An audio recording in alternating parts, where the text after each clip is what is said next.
Lord, on this day, may we all be caught up in this resurrection spirit, where hope may have died, may it rise again. Where our energy may be lagging, may we be filled again. And so breathe on us, O Lord of life, we pray. Amen. This Christmas, this Easter, I was talking before the service about who's going to mess up. Is it going to be Melissa on the piano? Is it going to be those of us who are ringing bells? Who is it? And I said, it's usually me. And I was right. It is. So this Easter, I do know what day it is. I've been thinking a lot about all the Easter Sundays that I've experienced. And my mind goes back to a little church in Georgia. When I was quite young, it was made from granite that was mined from a nearby mountain. And I certainly wasn't preaching as a kid. I was in the pews. I was generally climbing over the pews or crawling under them and driving everyone crazy. And I thought as a 5-year-old, as an 8-year-old, as a 10-year-old, that I understood what Easter was. And then as I got a little older, when I was a teenager, I would sneak to church because I didn't want my friends to know because that was uncool. And then I would listen to the Easter story then, and I thought, I think I know more about what Easter means now that I'm older and wise as a teenager. And in my 20s, and then 30s, and then as I moved into my calling and became a pastor, each Easter, we get to Easter morning and the story of the resurrection and the empty tomb, and I think I understand a little bit better about what it means. And I hope that continues throughout my whole life. I hope that I hope that we continue to understand or to be exposed to a new dimension, a new facet to our story. The story of the empty tomb, the story of a cross that begins as a symbol of death that becomes a symbol of life. One of the things that taught me a lot about Easter and hope in particular, and I think that Easter is very much about hope. I was in seminary back in Atlanta, and I think it was my second year, and as part of your second year learning experience, you are assigned a job. And for some people, it was to work at maybe a facility with youth or do something around the campus, but mine was to be a chaplain at an Alzheimer's facility. And I was young, I had no experience with that. And so I reported to work, dressed up nice, because it's the South, we always wear jackets and ties and all of that. And I was very, very nervous. Went into this facility. If you know anyone who's in a memory care facility, it has to be locked so people don't wander off. So you go through this, and it's kind of intimidating. Like, can I get out once I'm in? And I got there, and what I discovered was both challenging and beautiful. And anyone who's been in a facility like that knows that it can be a challenging place to be, but there's also a beauty there. And I got to know the residents. I spent time with them every other day for a whole year. And the first people I met, as soon as I got off the elevator, was a woman named Rose. And Rose was an interesting case because she had a little bit of dementia, but not profound. And this floor that I was in particular on was for people with profound Alzheimer's, profound dementia, but Rose didn't. And that was the only place that they had for her. And her husband couldn't care for her, and so they just had this room. And Rose was pretty cognizant of the world and who she was. And so she came up to me, and it might have even been on my first day, I can't even quite recall, and grabbed my hand and said, "I want to go home. You've got to get me out of here." And that became her refrain. Every time I would show up, the elevator doors would open and she would be right there. And she would grab my hand and say, I just want to go home. I don't belong here. I just want to go home. And I didn't know what to say. I had no idea what to say. And so I just gave her an honest answer. I just said, I don't think that's going to happen today. So let's figure out how to make the best of today. And at first, she was full of hope. She was like, I want to get out of here. And then she would say, I think my husband will come and get me soon. And I would say, I hope so too. But for today, let's just see what we can do to make you more peaceful and make today better. And I want to point out that sometimes that's what hope looks like.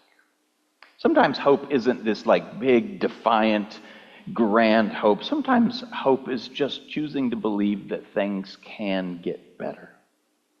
And I have a feeling that there's a lot of folks in this room who know what that kind of hope feels like. Not like hope like, I know something big is coming, but just a little bit of hope that things can hopefully get better.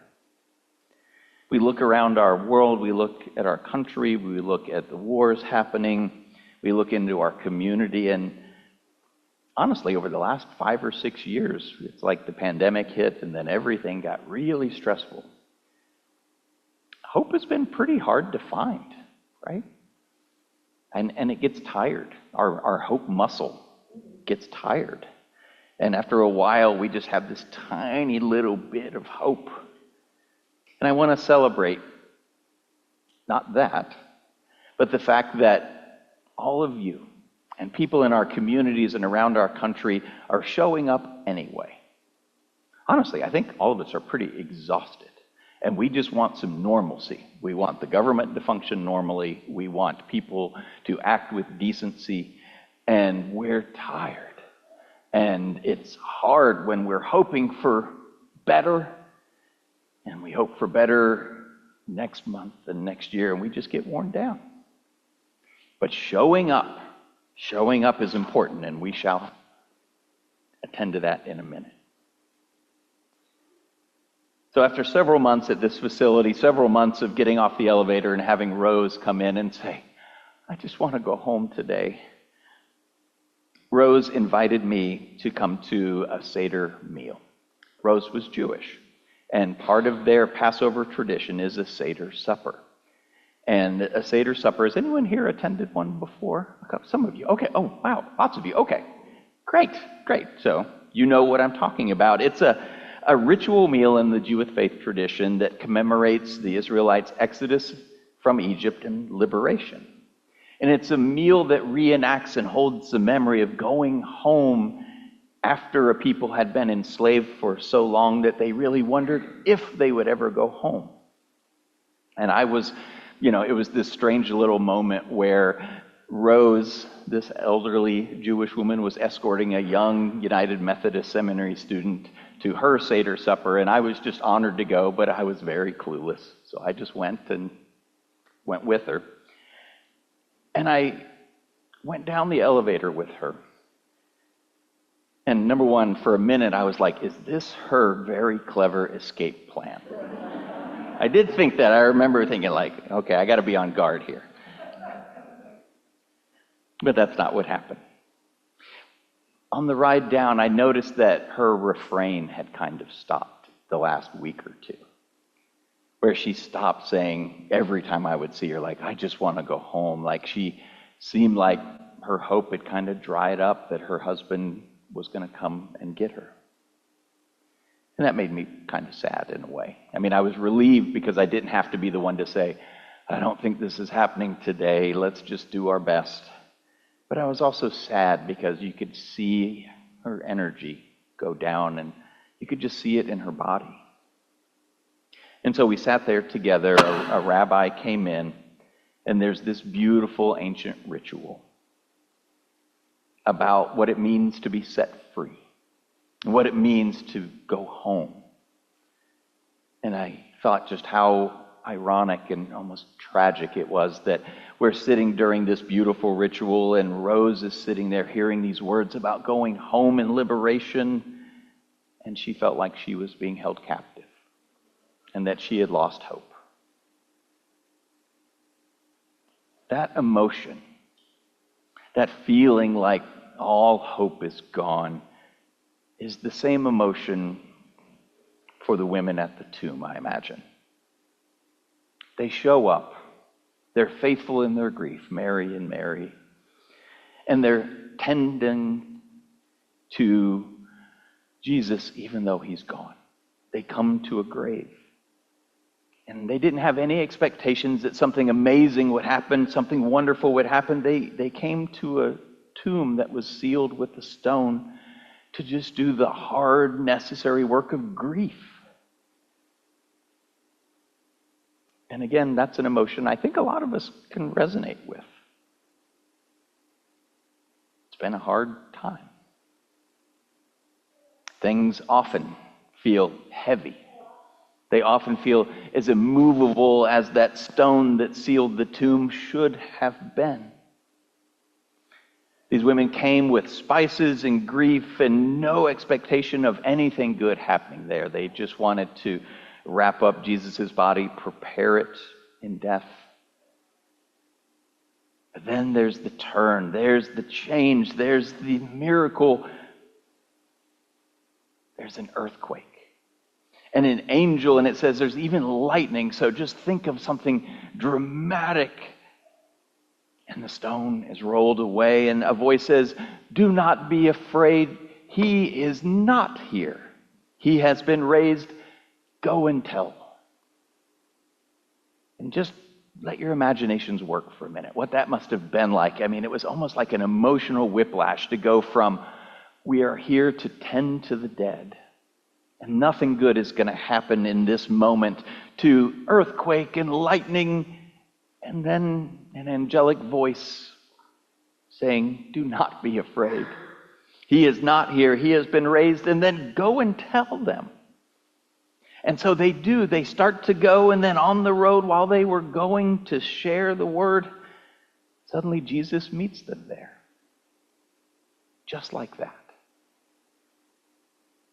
And it's that moment that I want us to hold on to this morning. That is the statement of Easter. That is the audacious cosmic claim of Easter.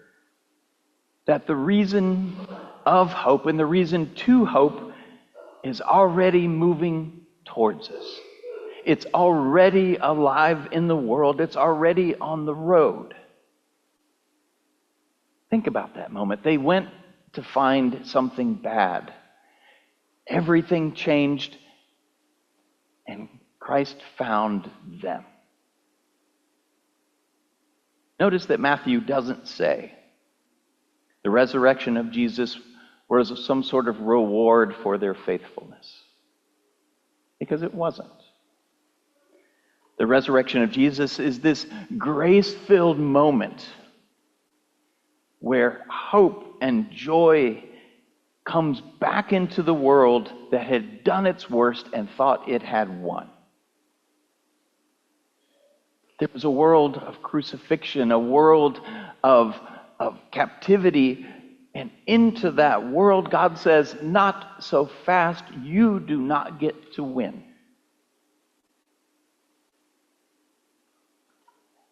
And over the years, I've come to think, and this is just me, that the stone that was rolled away, like sometimes we think, and I think I thought this as a kid, is that stone rolled away was to let Jesus out.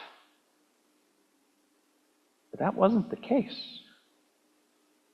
The stone was rolled away so the women could see in. The door opened so that they could see with their own eyes that that tomb was empty, that hope was already alive and out in the world. That place of darkness and death, it had no claim on them.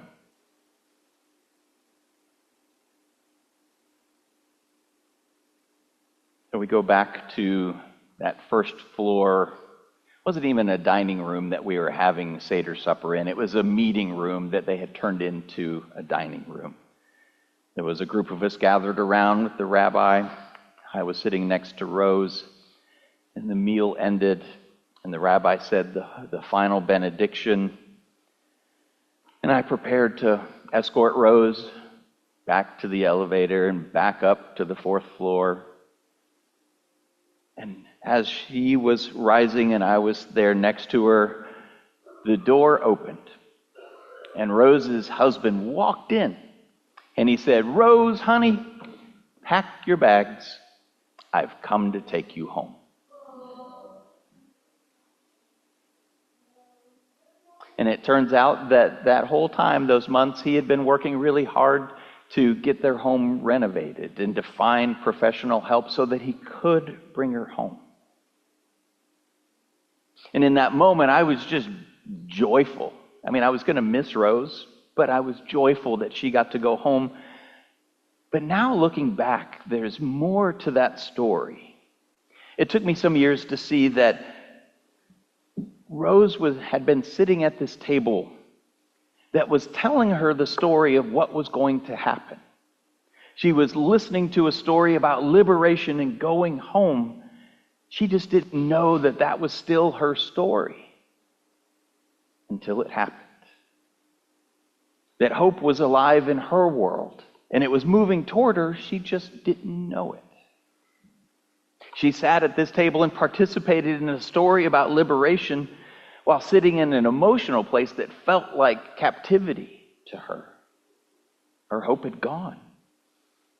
And that's what the women do too. When they go to the tomb, they show up even though their hope had gone.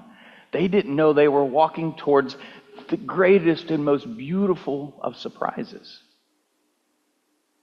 But it arrives, and Jesus is there, unexpected and unearned, like Rose's husband walking through the door, saying, "Let's go home."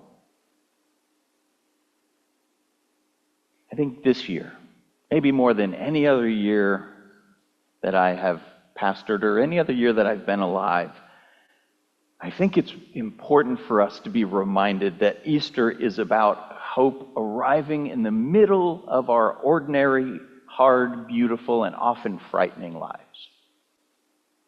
That just like in the days of Jesus, just like for Rose, that hope is alive in the world in all sorts of different forms. Sometimes it looks like Jesus, sometimes it looks like Rose's husband coming to get her. We don't know what form that hope is going to take. We don't know what direction it's going to come from or how it's going to arrive in our lives or when. But Easter reminds us that we can trust that it is worth hoping. The resurrection of Jesus is a statement not just about what happens when we die, but it's a statement about this life.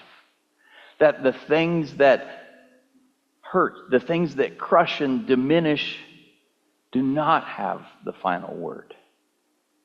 And Easter is a message that our hope in Jesus and our hope for a better world and hope for our neighbors, that's not naive hope. It reminds us that showing up matters in the middle of things that feel like death. And it reminds us that the vulnerable, the grieving, well, they are not forgotten. We learn and we are reminded that the tomb does not win. And the things that feel like death do not win, and they will not win. And so, what I hope you take with you today, and what I hope I take with me today, is just the simple confidence that hope really is alive in the world. Not because things are fine. We know they're not. We're not going to sit here and pretend like things are great in the world or in our country. We're not going to be hopeful because we have everything solved or figured out right now. I think we know that we don't. But we can have hope because the tomb was empty. And because the risen Christ and goodness and all of that is already on the road ahead of us. Sometimes I feel like the best thing I could do in this Easter moment is hand out everybody an empty paper towel tube. And I almost did that. I almost started like rummaging the house yesterday and saying, can I come up with 80 paper towel tubes? Toilet paper tubes didn't feel right. Paper towels are better. But sometimes I feel like what Easter does is that we live our lives looking through a tube, and all we see is this little circle of what we see. And we forget that outside that circle, God is at work in other people in all sorts of amazing ways. But all we see is this little piece of the picture. But I believe Easter is the invitation to put down that tube and look at a bigger picture. And to see that God really is at work in the world still. Rose didn't know what was coming. She just knew that there was a story that she heard year after year about a people being held captive and trapped, and it ends with them going home. And so she sat at that table and she let that story hold her, even when she couldn't hold it herself. And that's what we're about to do in a moment. We'll gather around this table, telling us our own story of hope and liberation. Bread broken, a cup poured, a resurrection made present in our hands, and we know how that story ends. We know that the tomb is empty and that love gets the last word. But we don't know yet, and this is the exciting part for all of us, is what form hope will take in our lives. What door will it walk through? From which direction? Whose face will it appear like? And so we come to the table and we hold the bread and we let Easter hold us. Because it's already here. It's already true. And so for those who may not feel real hopeful these days or joyful, you don't have to fake it. You don't have to manufacture it. Just let it come in your direction. Because it's already heading that way. Hope is alive in the world because Christ is risen. Say that again. Hope is alive in the world because Christ is risen. Oh, there we go. I was waiting for it. Thank you. Hope is alive in the world because Christ is risen. Christ is risen indeed. Thank you. Thank you. Thank you. So let's sing. I had somebody say a few days ago, we haven't sung Up from the Grave He Arose in a long time, Darlene. So this one's just for you.